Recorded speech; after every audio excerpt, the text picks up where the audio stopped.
வணக்கம்ங்க. இன்றைக்கி நாம் பீட்ரூட் வச்சு செய்ய போகிற இந்த ரெசிபீஸ் பீட்ரூட் பிடிக்காதவர்கள் கூட பீட்ரூட்டை சாப்பிடும் விதத்தில் இருக்கும். ஒரு புது ஸ்டைல் ரெசிபியாகவும் இருக்கும். இதை நீங்கள் ஒரு பிரேக்ஃபாஸ்ட்டாகவும் சாப்பிட்லாம், இல்லை லஞ்சுக்கு சாதத்துக்கு பதில் சாப்பிடலாம், இல்லை நீங்கள் சைட் டிஷ்ஷாகவும் சாப்பிடலாம். கண்டிப்பாக விரும்பாதவர்கள் எல்லாருமே விரும்பி சாப்பிடுவாங்க. Hello viewers, welcome to காப்பியாஸ் village kitchen. Beetroot வாங்கும் பொழுது எப்போவுமே நல்லா சிவந்து இருக்கிற மாதிரி பீட்ரூட் பார்த்து வாங்குங்க. அதே மாதிரி கிழங்கு வந்துட்டு முத்தலாக இருக்கக்கூடாது. உள்ளே பாருங்கள், அந்த வளையங்கள்லாம் அப்படியே வெள்ளை வெள்ளையாக அந்த ரவுண்டு தெரியக்கூடாது. இந்த மாதிரி கிழங்கு நல்லா சாஃப்டாக இருக்கணும். அதனால தான் பீட்ரூட்டை வந்து கிள்ளி பார்த்து வாங்கணும்னு சொல்லுவாங்க. நம்ம அப்படி நகத்தை வச்சு அழுத்தினோன்னு சொன்னால் நல்லா ரத்த கலரில் இருக்கணும். அந்த கிழங்கும் நல்லா சாஃப்டாக இருக்கணும். அந்த மாதிரி வாங்கணும். அதை நல்லா தோல் சீவிட்டு தண்ணியில் 2 தடவை அலசி எடுத்துருங்க முழுசாகவே. அதுக்கப்புறமா ஒரு 1/4 இன்ச்சு திக்னஸ்க்கு ஒரு பீட்ரூட்டை நான் இந்த மாதிரி நறுக்கி எடுத்துக்கிட்டேன். இன்னொரு பீட்ரூட்டை நம்ம வேறு மாதிரி செய்ய போகிறோம். இப்போ இந்த அளவுக்கு 1/4 இன்ச் திக்னஸ்க்கு வட்ட வடிவமாக நறுக்கி வச்சுக்கிட்டேன். இப்போ இதில் ஒரு பீஸையுமே எடுத்து நீங்கள் ஃபோக் வச்சுருக்கிறீங்க இல்லையா, இந்த மாதிரி முள்ளு கரண்டி இது இல்லைனா ஒரு டூத் பிக்கு ஏதாவது ஒன்று வச்சுட்டு இந்த மாதிரி பிக் பண்ணி விடுங்க, குத்தி விடுங்க. அப்போ தான் நாம் இதை செய்யும் போது இதுக்கு சேர்க்கிற மசாலா இதில் நல்லா ஊறி அந்த ஒரு ஃப்ளேவர் நல்லாயிருக்கும். இல்லைன்னு சொன்னால் வெளியில் மட்டுமே மசாலா தெரியும். அதனால தான் இந்த ஸ்டெப்பும் ரொம்ப முக்கியம். இந்த மாதிரி ஒரு துண்டையும் எடுத்து இந்த மாதிரி பிக் பண்ணி வச்சாச்சு. இப்போ பாருங்கள், எல்லாத்துலேயுமே அந்த ஹோல் வந்து நமக்கு தெரியுது பாருங்கள். அந்த அளவுக்கு பிக் பண்ணியாச்சு. இப்போ இன்னொரு பீட்ரூட்டை இதே மாதிரி வட்ட வடிவமாக நறுக்கிட்டு அதை இந்த மாதிரி நீல வாக்கில் வெட்டி எடுத்துக்கோங்க.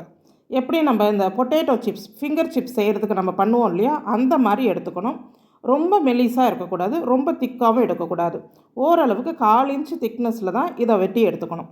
இப்போ இதே மாதிரி இன்னும் ஒரு பீட்ரூட்டை நான் இந்த மாதிரி நறுக்கி எடுத்துட்டேன். பாருங்கள், ஷ்ரெட்டட் பீட்ரூட் மாதிரி அப்படியே இருக்குது. ஸோ இந்த மாதிரி கொஞ்சம் டிஃப்ரெண்ட் ஸ்டைலில் நம்ம செய்து கொடுத்தா பீட்ரூட் சாப்பிடாதவர்கள் கண்டிப்பாக பீட்ரூட் சாப்பிடுவாங்க. அதனால தான் நாம் இன்றைக்கி ஒரு புதுவித ஸ்டைலில் செய்ய போகிறோம்.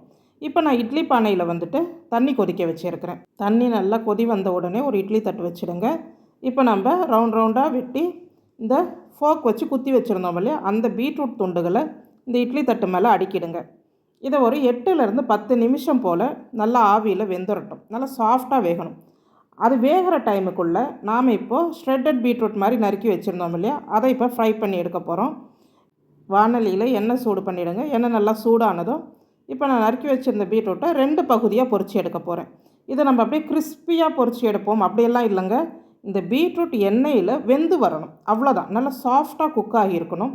அது கொஞ்சம் கூட ஒரு ஹாட் டெக்ஸ்சருக்கு வந்து போகக்கூடாது. அந்த மாதிரி பொரித்து எடுத்துக்கோங்க. ஒரு 3-4 நிமிஷத்துக்குள்ளேயே நல்லாவே வெந்துடும். ரொம்ப டைம் எல்லாம் எடுக்காது. இப்போ பாருங்கள், இந்த மாதிரி வெந்துருச்சு. நீங்கள் ஒரு பீட்ரூட்டை எடுத்து கையில் அப்படி அழுத்தி பார்த்தீங்கன்னா நல்லா சாஃப்டாக வெந்திருக்கணும். அந்த மாதிரி இருக்கணும்.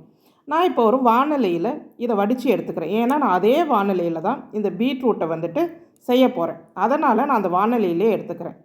அதனால் நீங்களும் அடுத்த இந்த பீட்ரூட்டை எந்த பேனில் வச்சு செய்வீங்களோ அதுலேயே நீங்கள் வடித்து எடுத்துக்கலாம். ஏன்னா இதுக்கு நம்ம தனிப்பட்ட முறையில் எண்ணெய் இனிமேல் சேர்க்க போகிறது கிடையாது. இப்போ மிச்சம் இருந்த பீட்ரூட்டையும் அதை சேர்த்தாச்சு. அதையுமே ஃப்ரை பண்ணி எடுத்தாச்சு. இப்போ எல்லாமே அந்த பீட்ரூட் வந்து ரொம்ப சாஃப்டாக இருக்கும். இது வந்து ஹார்டாக கிறிஸ்பியாக அப்படியெல்லாம் இருக்கக்கூடாது. எண்ணெய் பாருங்கள், நிறம் கூட மாறாது, அதிக எண்ணெயும் செலவாகாது. இப்போ இந்த நேரத்துக்குள்ளேயே நமக்கு பீட்ரூட் நல்லா வெந்துருச்சு. பாருங்கள், அதோடய நிறமே எவ்வளோ அழகாக இருக்குன்னு. இப்போ நீங்கள் ஒரு கத்தியை வச்சு நீங்கள் அப்படி பிரிக் பண்ணி பார்த்தீங்கன்னா அப்படியே சாஃப்டாக இறங்கும். அந்த அளவுக்கு வெந்திருக்கும். அதனால தான் நம்ம பீட்ரூட்டு தேர்ந்தெடுத்து செய்கிறதே கரெக்டாக இருக்கணும். அந்த கிழங்கு நல்லா இருந்ததுன்னா ரொம்பவே நல்லாயிருக்கும். தட்டில் எந்த நிறமும் ஒட்டாதுங்க. நான் எடுத்து சும்மா தண்ணியில் அலம்பிட்டு தான் எடுத்தேன். இப்போ அதை வறுத்து எடுத்த பீட்ரூட்டை வானலியில் சேர்த்தோம் இல்லையா, ஸ்டவ் மேலே வச்சுருங்க. வச்சுட்டு இந்த பீட்ரூட் சூடான உடனேயே இதில் நான் ஒரு 1/2 கப்பு போல் சின்ன வெங்காயம் நறுக்கி இடித்து வச்சுருக்கிறேன். நீங்கள் சின்ன வெங்காயம் இல்லைன்னா பெரிய வெங்காயம் நறுக்கி வச்சுக்கோங்க, ஒரு 1/2 கப்பு போல். அதை இது கூட சேர்த்துருங்க. இந்த பீட்ரூட் சூடாகும் போது இப்போ இதை சேர்த்துட்டு கொஞ்சமாக கருவேப்பிலை சேர்த்துருங்க, கொஞ்சமாக உப்பு சேர்த்துருங்க. இந்த காய்க்கு தேவையான அளவுக்கு உப்பு சேர்த்துருங்க. சேர்த்துட்டு இதை நல்லா வதக்கணும். ஸோ இந்த வெங்காயம் அந்த பீட்ரூட் கூட சேர்ந்து நல்லா வதங்கணும். இதை வந்து ஃபுல் ஃப்ளேமில் வச்சு நீங்கள் தாராளமாக வதக்கலாம். அதுக்கப்புறமா ஃப்ளேமை நீங்கள் குறைச்சிருங்க. ஏன்னா அந்த வெங்காயம் வந்து ஒரு பாதி அளவுக்கு வதங்கிடணும். இப்போ பாருங்கள், இந்த அளவுக்கு வெங்காயம் வதங்கினதுக்கப்புறமா இதில் கொஞ்சமாக மஞ்சள் தூள், கொஞ்சமாக குழம்பு பொடி, நீங்கள் சாம்பார் பொடி வச்சுருந்தாலும் சரி, இல்லை குழம்பு பொடி எதுவாக இருந்தாலுங்க, மசாலாத்தூள், அது 2மே இல்லைன்னு சொன்னால் வெறும் மிளகாய்த்தூள் ஒரு லைட்டாக காரத்துக்கு ஏற்ப சேர்த்துக்கலாம். அதிகம் காரம் இதில் சேர்க்கக்கூடாது. சேர்த்து இதை நல்லா அப்படியே பெரட்டி எடுத்துடணும். அதாவது அந்த மிளகாய்த்தூளோட பச்சை வாசனை போகணும். அந்த அளவுக்கு ஒரு 3 நிமிஷம் வரைக்கும் மிதமான தீயில் வச்சு மீடியம் ஃப்ளேமில் வச்சுருங்க. நல்லா பெரட்டி எடுக்கணும். இந்த மாதிரி செய்து எடுக்கிற இந்த பீட்ரூட் பார்த்திங்கன்னா நீங்கள் சைட் டிஷ்ஷாக சாப்பிடணுன்னு கூட உங்களுக்கு தோணாதுங்க. அப்படியே சும்மாவே சாப்பிட்றணுன்னு தோணும். அந்த அளவுக்கு சுவையாக இருக்கும். பீட்ரூட் வேண்டான்னு சொல்லுகிற பெரியவர்கள் கூட இதை சாப்பிடுவாங்க. இப்போது ஒரு மிக்ஸி ஜார் எடுத்துக்கோங்க. 1 ஸ்பூன் மிளகு, 1 ஸ்பூன் சீரகம், 1 ஸ்பூன் சோம்பு, ஒரு 3-4 வரமிளகாய், 1 ஸ்பூன் தனியா, இது எல்லாத்தையும் சேர்த்து பொடி பண்ணி எடுத்துகிட்டு வந்திருக்கேன். இப்போ இந்த பொடியை சேர்த்து நாம் இன்னொரு பீட்ரூட்டை செய்ய போகிறோம். இப்போ வாணலியில் ஒரு 3 ஸ்பூன் எண்ணெய் சேர்த்துக்கலாம். நான் பீட்ரூட் வறுத்த எண்ணெயிலே கொஞ்சமாக இதில் சேர்த்துக்கிறேன். சேர்த்து எண்ணெய் காஞ்சதும் கொஞ்சமாக கடுகு, உளுத்தம்பருப்பு, ஒரே ஒரு காஞ்ச மிளகாய் கிள்ளி சேர்த்துக்கலாம். இதை படிப்படியாக தாளிக்கிறதுக்கு நம்ம சேர்த்துடலாம். இந்த உளுத்தம்பருப்பு கொஞ்சம் பொன்னிறமாக வந்ததும் ஒரு 7-8 பல் பூண்டு நல்லா தோலோடவே அலசிட்டு நச்சு வச்சுடுங்க. அப்படியே இடித்து வச்சுடுங்க. அந்த பூண்டை எடுத்து இதில் எண்ணெயில் சேர்த்து கொஞ்சம் வதக்கிடணும். இந்த பூண்டு ஃப்ளேவர் ரொம்ப நல்லா வாசமாக இருக்குங்க. இது கூட வெங்காயம் சேர்க்கணும்ல தேவை கிடையாது. வெறும் பூண்டு சேர்த்தா போதும். ரொம்ப சிம்பிளான ஒரு மசாலா தான் நம்ம செய்ய போகிறோம். கொஞ்சம் கருவேப்பிலை சேர்த்துருங்க. இதை நல்லா வதக்கிடலாம். பூண்டு கொஞ்சம் நல்லா வதங்கின உடனே கொஞ்சமாக மஞ்சள் தூள் சேர்த்துருங்க. இதுக்கு தேவையான உப்பு சேர்த்துடலாம். நாம் இப்போ அரைச்சி வச்சோம் இல்லையா பொடி, அந்த பொடியில் ஒரு 2 ஸ்பூன் அளவுக்கு சேருங்க. பத்தலைன்னு சொன்னால் நீங்கள் கூடுதலாக 1 ஸ்பூன் சேர்த்துக்கலாம்.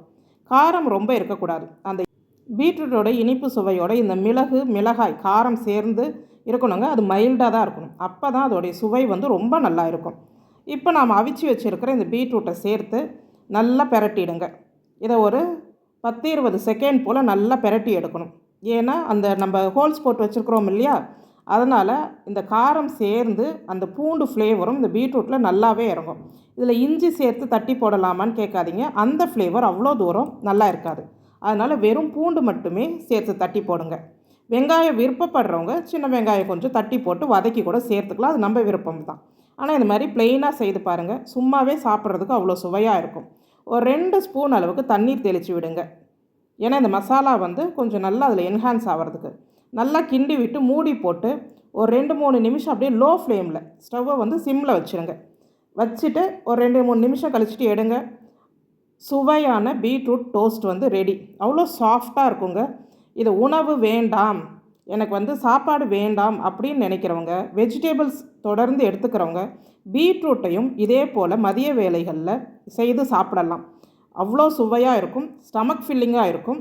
மிகவும் நல்லது கூட. அதே மாதிரி சுகர் இருக்கிறவங்க கூட பீட்ரூட்டை அவங்களுக்கு தேவைப்படும் நேரத்தில் வாரத்தில் ஒரு முறையாவது எடுத்துக்கலாம். பிபி இருக்கிறவங்க கண்டிப்பாக பீட்ரூட் சாப்பிடலாம். இது மாதிரி பீட்ரூட் குழந்தைகளுக்கு ரொம்பவே நல்லது. கண்டிப்பாக செய்து கொடுங்க. விரும்பாதவர்கள் கூட பீட்ரூட் இனிமேல் சாப்பிடுவாங்க. உங்களுக்கு இந்த பீட்ரூட் ரெசிபி பிடிச்சிருந்தா காப்பியாஸ் வில்லேஜ் கிச்சன் சேனலுக்கு ஒரு லைக் பண்ணுங்கள். நன்றி.